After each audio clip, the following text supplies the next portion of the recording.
Hello friends, स्वागत है आप सभी दोस्तों का।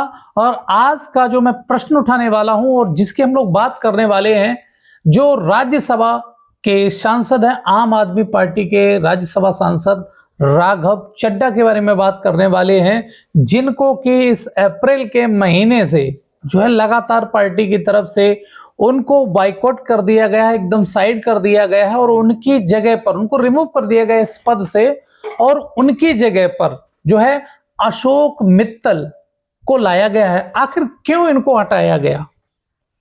जिस तरीके के उन्होंने राज्यसभा में भाषण दिए, जिस तरीके से उन्होंने जो अलग अलग प्रकार के मुद्दे उठाए, उसको लेकर के मुझे लगता है कि जो केजरीवाल हैं, अरविंद केजरीवाल जी जो हैं, उन्होंने इस तरीके का नैरेटिव सेट किया कि किसी भी प्रकार से ये जो राघव चड्ढा जी हैं किस तरीके से एक पार्टी में सबसे ऊंचा पद प्राप्त करते चले जा रहे हैं, उनके इसी व्यवहार की वजह से, इसी कारण से मुझे लगता है कि उनको साइड कर दिया गया है, जिससे वो पार्टी में और ऊंचा कद प्राप्त न कर लें, है ना।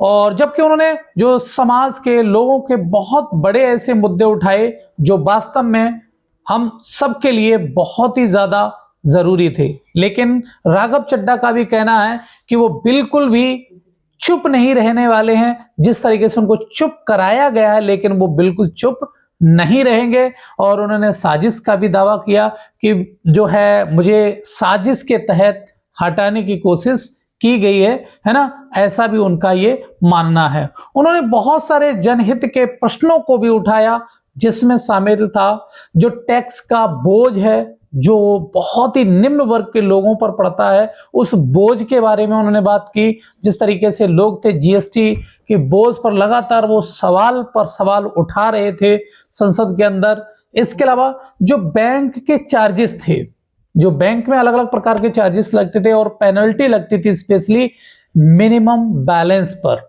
क्योंकि गरीब पर क्या होता है, जिसका जो बहुत मिनिमम बैलेंस रह जाता है तो उस पर भी चार्जेस ले लिया जाता है बैंक के द्वारा।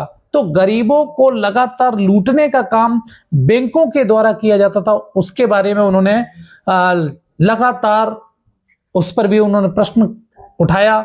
और जिस तरीके से अलग अलग प्रकार की पेनल्टी जो लगाई जाती है, उसको हटाने की मांग की, तो ये एक अच्छा उनका कदम था।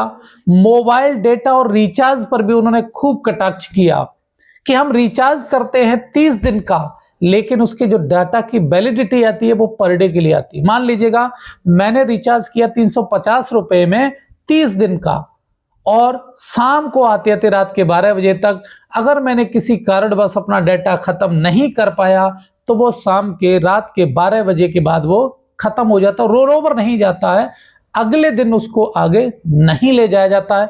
ये प्रश्न उन्होंने उठाया था। और जिस तरीके से मनमानी अगले ही दिन, जिस तरीके से हमारा जो रिचार्ज जिस दिन खत्म हो जाता है उसके अगले ही दिन बैलेंस जैसे ही खत्म हुआ वैसे इनकमिंग कॉल भी बंद हो जाती है, तो उस पर उन्होंने कहा कि कम से कम 1 साल तक इनकमिंग कॉल तो आनी चाहिए, आउटगोइंग भले ही बंद हो जाए। इस पर उन्होंने बात की थी। इसके अलावा जो मजदूर वर्ग के लोग हैं उन पर उन्होंने बहुत सारी बात की। और हवाई अड्डों पर जिस तरीके से खाना, मतलब समोसे का भी रेट होता था 250 रुपए, तो उस पर उन्होंने बात की। चाय पर बात की कि क्यों आखिर 70 रुपए में, 100 रुपए में चाय हम पीते हैं, वही चाय जो बाहर जाकर के कुल्हड़ में 10 रुपए की मिल जाती है, वो एयरपोर्ट पर बहुत ज्यादा एक्स्ट्रा चार्जेस पर उनको लेना पड़ता है। तो उस चीज को भी उन्होंने उठाया था। तो निश्चित तौर पर पंजाब के पानी के बारे में भी बोला, दिल्ली के प्रदूषण के बारे में बोला। तो आम आदमी पार्टी को लगने लगा कि निश्चित तौर पर यह व्यक्ति कहीं बहुत आगे ना निकल जाए और मुख्यमंत्री पद की